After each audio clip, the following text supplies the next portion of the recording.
trees, hedges. I never realised just how green this country could be. I'm going on a trip, a long way from home. I might go back one day. It's a little hard to say right now.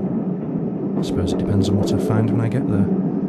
The train carriage is mostly full, little groups talking about nothing much, some sleeping, others like myself just staring at nothing and everything. It all looks pretty new.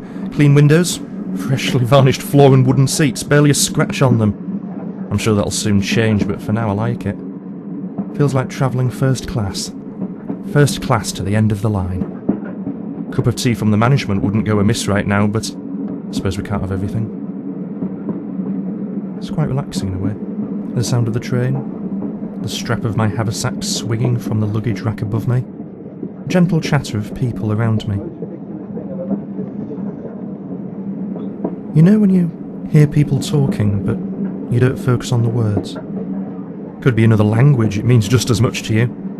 Could put me to sleep. Tap on my shoulder. The chap next to me is offering me a biscuit. I take it appreciatively and reach inside my jacket pocket for a bag of licorice and offer it around in return. When the bag is returned to me, it's still mostly full. I suddenly worry if I've just lowered my standing in this carriage rather than raised it. Oh well, suppose the rest will keep me going later.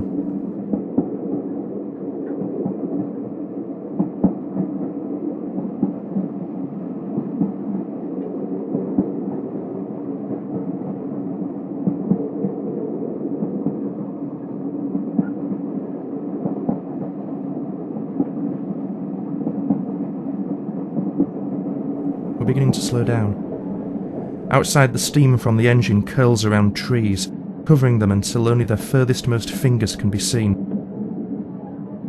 It all looks quite creepy.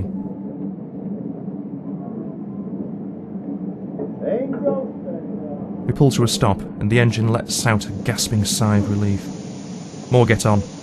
All the seats are now taken, and the others are sitting at the end of the aisle. Somebody stands up to open a window. Suddenly I'm hit by cool air and the smell of the engine boiler.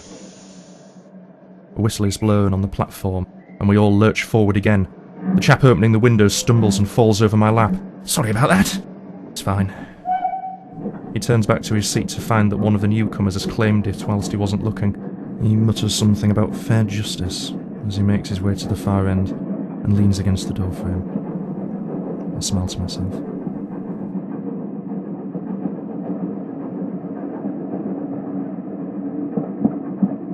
What time is it?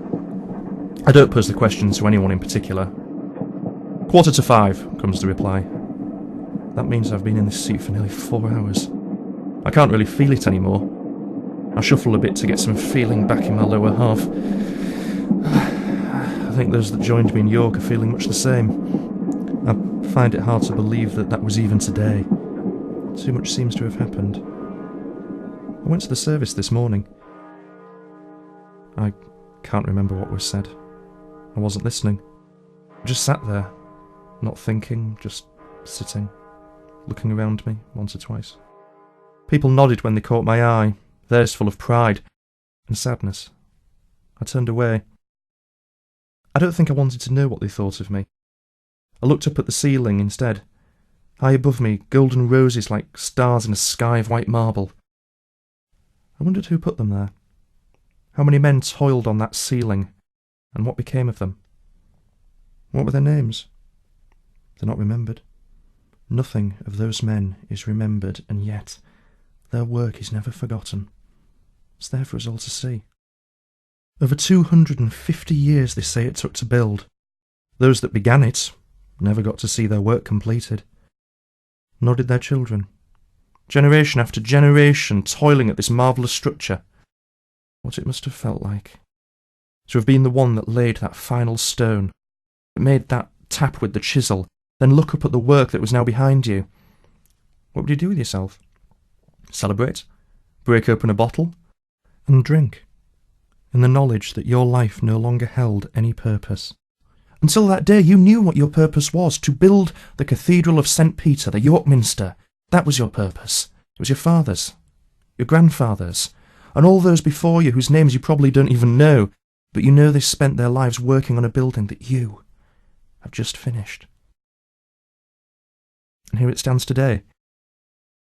I wonder if my work will be remembered. I doubt that my name will, except on a green plate of brass too dull for anyone to read. I walk past the Minster every day. I almost always look up. The imposing facade, the pinnacles of stone, it was built to take your breath away. You try not to take it for granted. You try not to let it become just a part of the background because it's been there all your life. Something to be treasured. Maybe that was what the Archbishop was talking about. That you should treasure every moment because you don't know what will come next. You don't know if everything you have known since childhood may suddenly disappear, and only then will you realise just how precious it was. I wouldn't know where to begin. With my brother, Sam, helping me to make a kite. Best paper saved up for the occasion and new brown string. My little hand not strong enough to keep hold, and it flew straight into a tree. He lifted me up to the branches to bring it down. I never doubted that he would remember to catch me as well. I wonder where he is now. He writes, of course, but you catch yourself wondering what he's doing at this very moment. Is he safe? Is he happy? Perhaps he's thinking of you at precisely the same moment. Perhaps it's Sophia. I looked for her today. We met in the cafe on Stonegate yesterday. Didn't say much. I could see her trying to hold back her tears. She asked me why I had to go. Why did I have to leave her? We only started courting a few months back, walking the walls, odd trips onto the wolds, a bicycle made for two.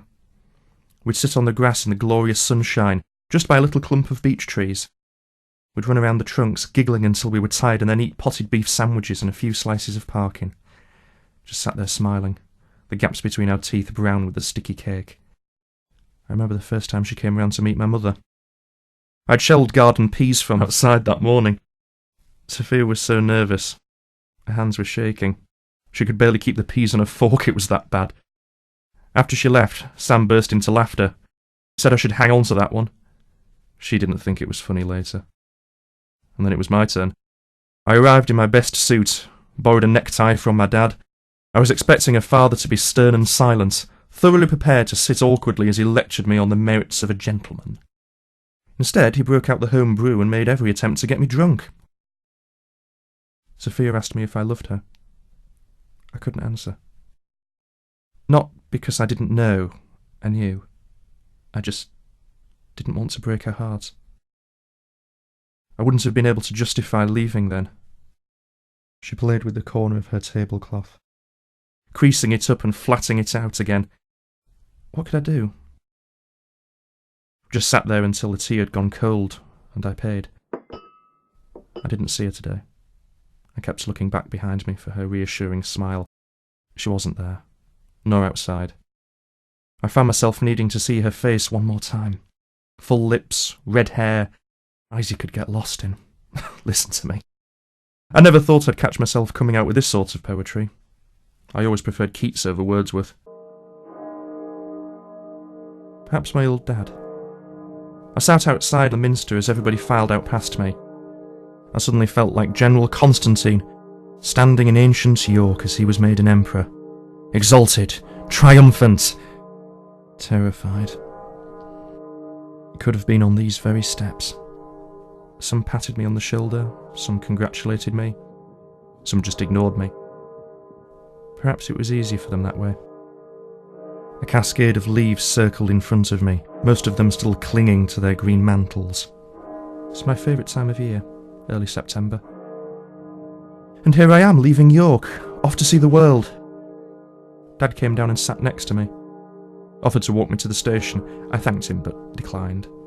This wasn't some school outing after all. No one else was at the station with their parents, making sure they would write and that they had packed an extra set of socks. I humorously wondered for a moment whether anyone would have packed a teddy bear. He said, "At least let me buy you a drink." I sat in the stuffy room, the gas lamps not helping. I could have done with a nice cold ginger beer, but instead I was presented with a pint of something dark and malty. Took a sip, God, and I thought Sophia's dad could brew a strong one. "Oh, keep hairs on your chest," my old man declared. "Keep your strength up on the journey." As far as I can tell so far, the only effect the beer has had on my journey is a frequent need to relieve myself. nearly missed the train.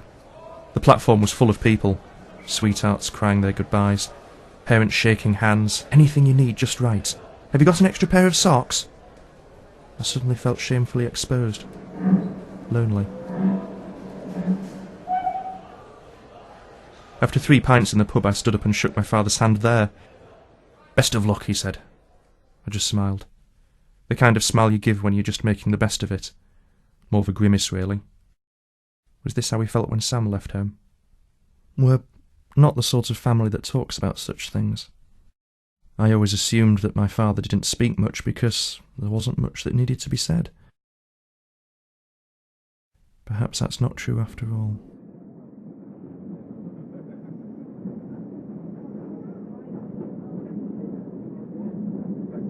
I've been sat here for 4 hours now.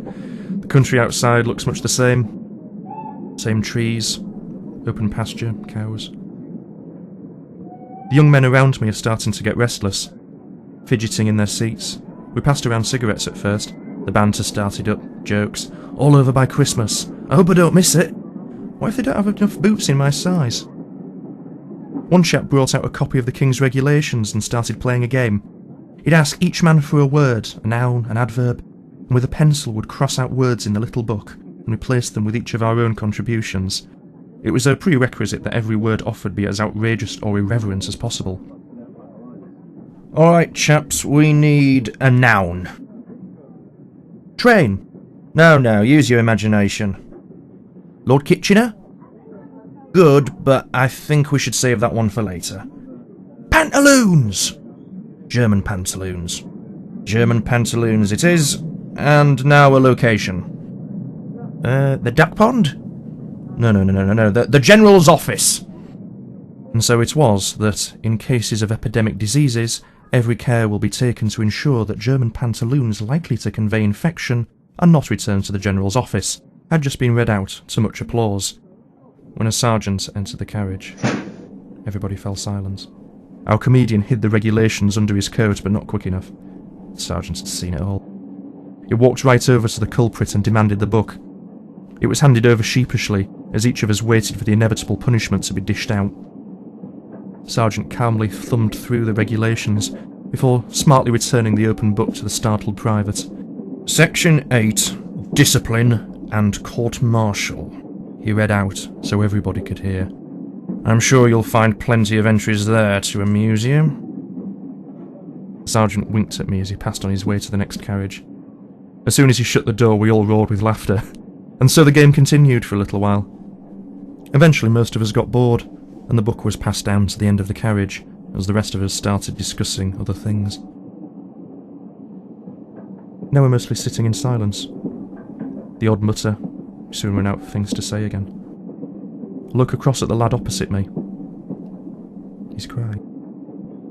Nobody else has noticed. He doesn't make a sound, just sits there looking out the window, tears steadily running down his cheeks. He turns to look at me, almost daring me to make something of it. I see the defiance in those eyes, and I understand why he is here with us. I catch myself thinking about the letter that was read out to us as we set off. I shall follow you in every movement with deepest interest, and mark with eager satisfaction your daily progress. Indeed, your welfare will never be absent from my thoughts.